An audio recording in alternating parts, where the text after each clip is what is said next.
भारतीय सहकारी संघाच्या संचालकपदी प्रवीण दरेकर यांची नियुक्ती झाली आहे। आमदार प्रवीण दरेकर यांची संचालकपदी बिनविरोध निवड झाली। या निमित्तानं बृहन्मुंबई मजूर चळवळीच्या वतीनं दरेकर यांचा सत्कार करण्यात आला। सार्वजनिक बांधकाम मंत्री आणि भाजपचे नेते शिवेंद्रराजे भोसले यांच्या हस्ते प्रवीण दरेकर यांचा सत्कार करण्यात आला। मजूर सहकारी संस्था असो, मुंबई सहकार चळवळ असो, मुंबई बँक असो किंवा वेगवेगळ्या सेक्टरना बरोबर घेऊन पुढे नेण्याचं काम या ठिकाणी आपण केलेलं आहे।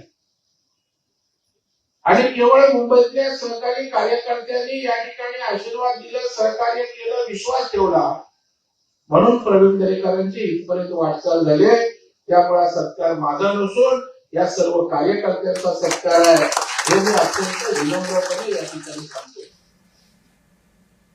आमच्याकडे काम करणं आणि मुंबई सारख्या या ठिकाणी काम करणं हे फार अवघड आहे असं मला वाटतं। पण तिथं सुद्धा मुंबई बँकेच्या माध्यमातून गावनी सहकार हा नुसता जिवंत ठेवला नाही, तर माझं म्हणणं आहे तो फुलवला असं म्हटलं तरी काही चुकीचं होणार नाही। आपलं सहकार भवन हे मुंबईमध्ये त्यांनी जे स्वप्न पाहिलं सहकार भवनाची उभारणी देवेंद्रजींच्या नेतृत्वाखाली आज प्रवीण भाऊंनी करायला घेतली।